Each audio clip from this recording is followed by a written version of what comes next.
O indulto da graça e a Bíblia. Na lei de Deus não existe graça constitucional. Funciona assim. A pessoa comete delinquência em flagrante e imediatamente é aplicada a sentença capital. Se ela não é pega em flagrante, aguarda o julgamento. No julgamento, só existem dois caminhos: ser absolvido ou sentenciado à pena capital. A Bíblia Sagrada, no Evangelho de Mateus, capítulo 27, verso 15, relata sobre um ato de graça praticado pelo governo romano na Palestina. Está escrito da seguinte maneira, abro aspas: por ocasião da festa da Páscoa dos judeus, era costume do governador romano na Palestina dar liberdade a um prisioneiro escolhido pelo povo, fecho aspas. O Império Romano, naqueles dias, já tinha este costume. Aqui no Brasil, recentemente, o presidente Bolsonaro concedeu graça constitucional ao deputado Daniel Silveira, depois de ter sido condenado pela Corte Superior do nosso país sem ter cometido crime algum. Uma verdadeira anomalia jurídica.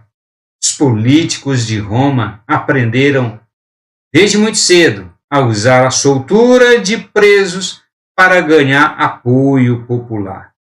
Popularidade política. A graça constitucional está prevista no artigo 5º, inciso 43 da Constituição Federal Brasileira. Se as leis brasileiras fossem fulcro da lei de Deus, não haveria necessidade de graça constitucional, assim como não existiria condenar inocente. A Bíblia Sagrada, nos 4 evangelhos, está registrado a soltura de um preso pela autoridade romana na Palestina, nos dias de Jesus. O nome do preso é Jesus Barrabás, filho de Tobias, segundo Flávio Joséfo, historiador judeu do primeiro século. Joséfo o chama de chefe dos revoltosos. Eu descobri porque Joséfo considerava Barrabás um bandido. Ele era aliado de Roma e se favorecia daquela aliança. Os relatos históricos de Flávio Joséfo sobre Barrabás não é garantia alguma da verdade. Flávio Joséfo, quando jovem, era radicalmente contra o domínio romano na Palestina. Depois se vendeu e mudou de lado. Ele não é alguém confiável para falar dos opositores de Roma naqueles dias. Esta é uma oportunidade que eu tenho para falar de Barrabás, um homem mencionado nos 4 evangelhos. Em toda a minha vida cristã, desde que eu abracei o cristianismo, sempre ouvi ensinamentos que colocam Barrabás como bandido, guerrilheiro, violento, anarquista, ateu, vagabundo, revolucionário, desordeiro e por aí vai. Por causa disso, passei a ter interesse de verificar os fatos em torno da vida de Barrabás. Sempre tive vontade de verificar se tais informações refletem a verdade dos fatos ou não. E veja o que eu descobri. Barrabás era patriota, natural da cidade de Jope, era trabalhador, sua profissão era de remador de botes. Por causa da opressão dos altos impostos romanos, não conseguiu mais pagar.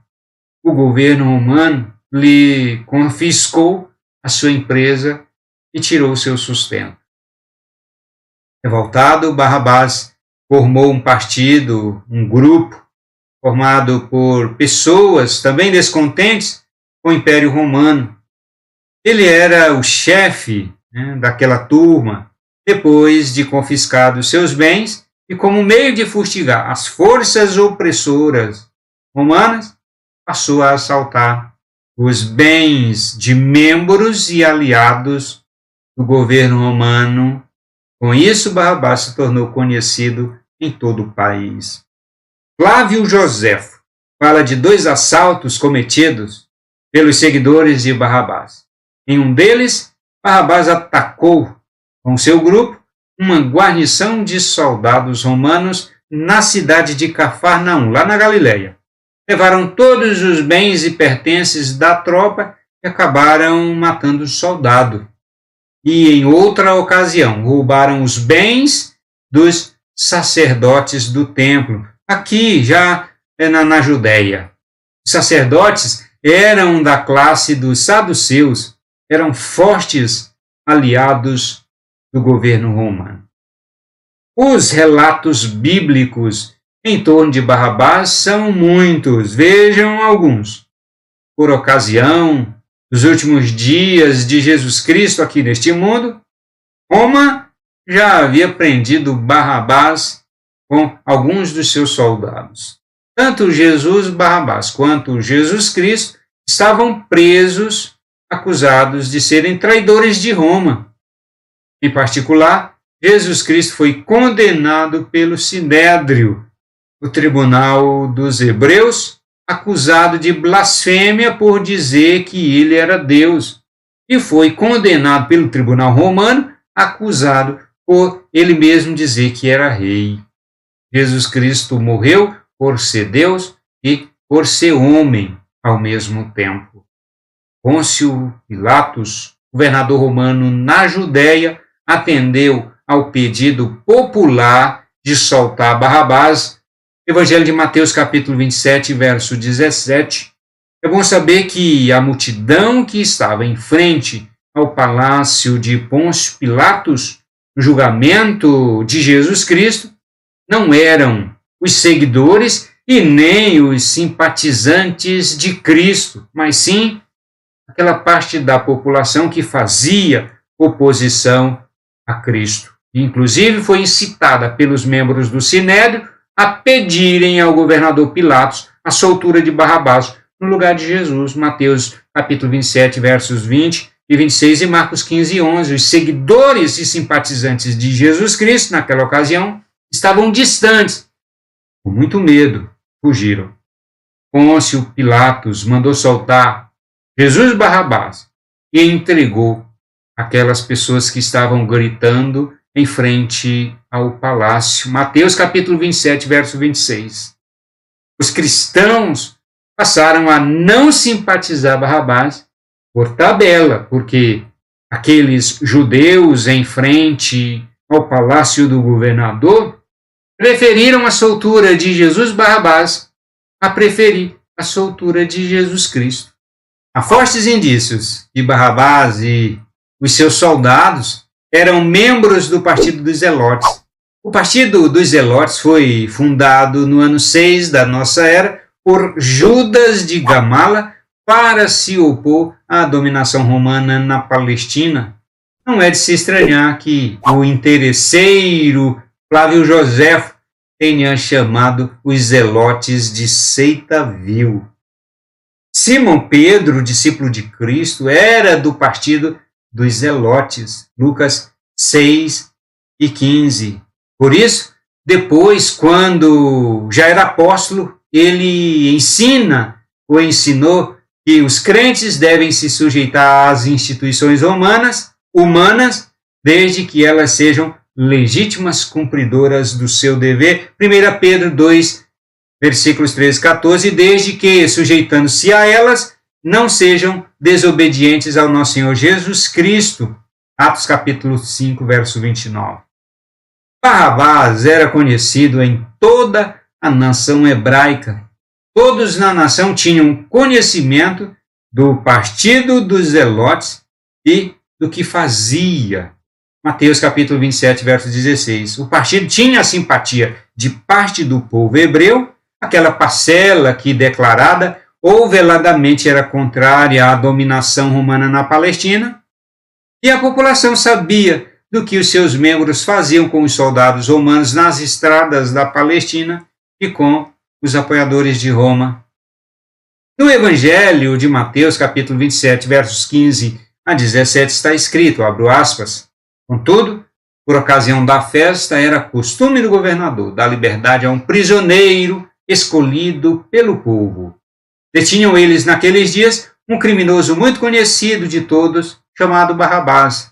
Então Pilatos dirigiu-se à multidão que ali se havia reunido e lhes propôs: a quem desejais que eu vos solte? A Barrabás ou a este Jesus que é chamado de Messias? Fecho aspas. Dois esclarecimentos neste texto.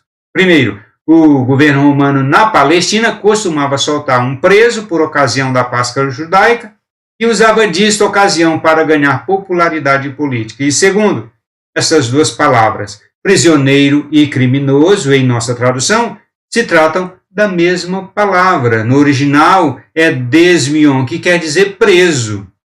No Evangelho de Marcos, capítulo 15, versos 6 e 7, abro aspas, ora, por ocasião da festa era costume soltar ao povo um dos presos, aquele que eles pedissem.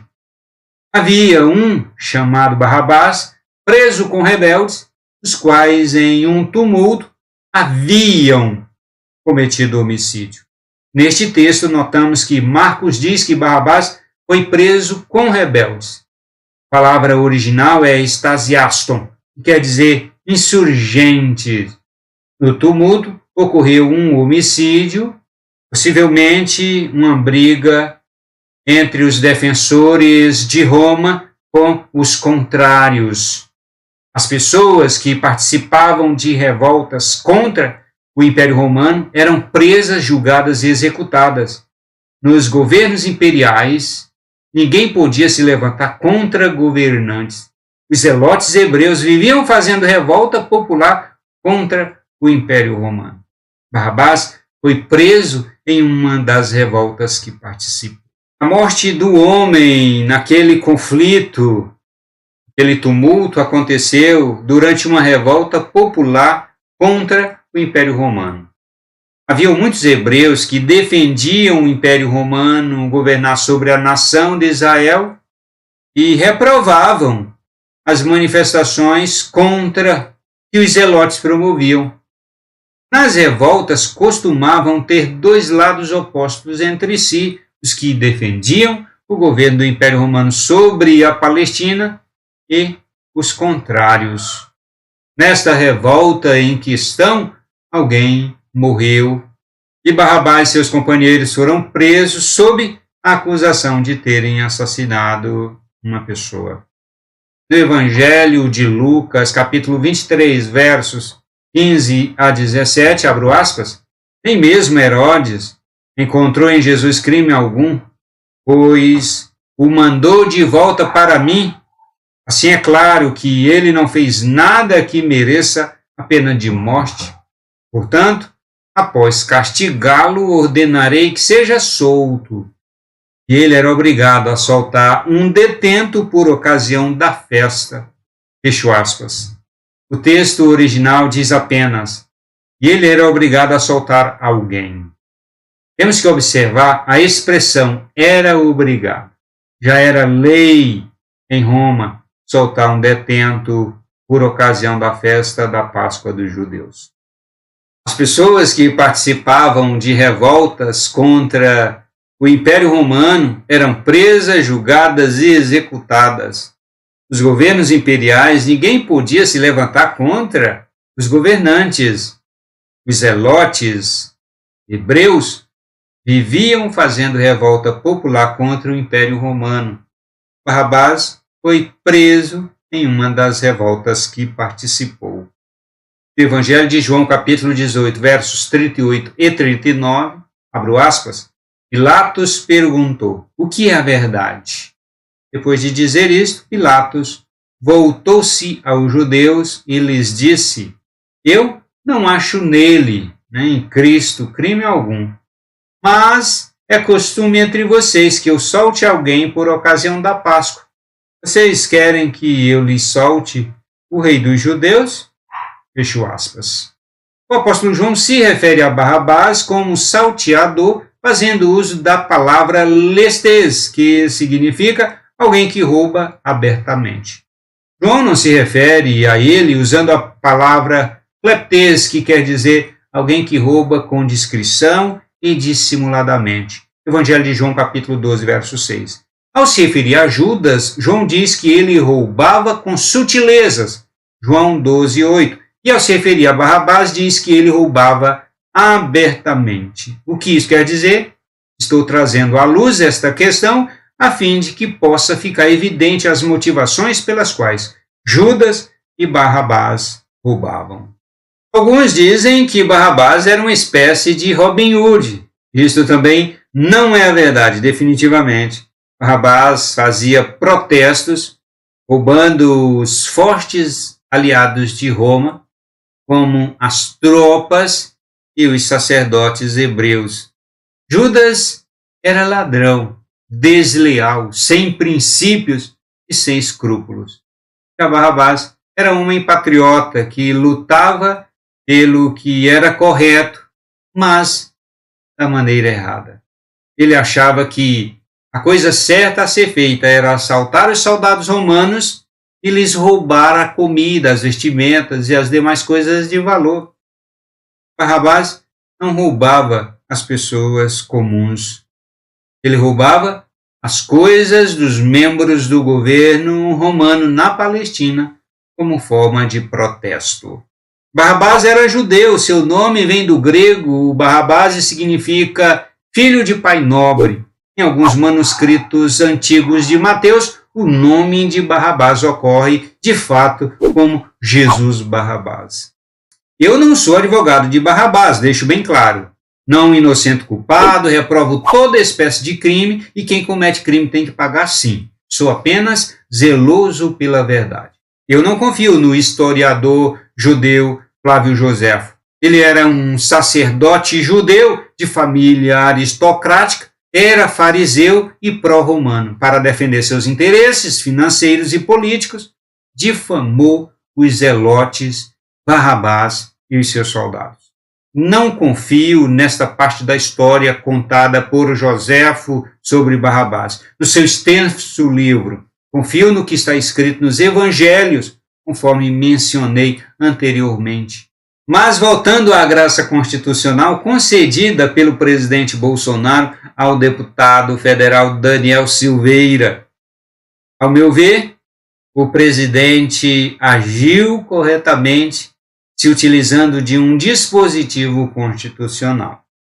Ao dispositivo, claro, não tem origem em Deus. Compartilha este vídeo e comenta aqui por que Roma concedeu graça ao preso Barrabás. Deixa o seu like e a gente se encontra no próximo vídeo.